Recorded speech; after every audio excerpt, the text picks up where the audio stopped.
Ako si Sisa, ang isang simpleng ina na may 2 anak na lalaki, si Crispin at Basilio.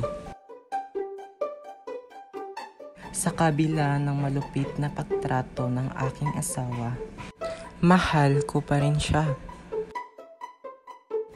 Ang aking mga anak ang aking ipinagmamalaki.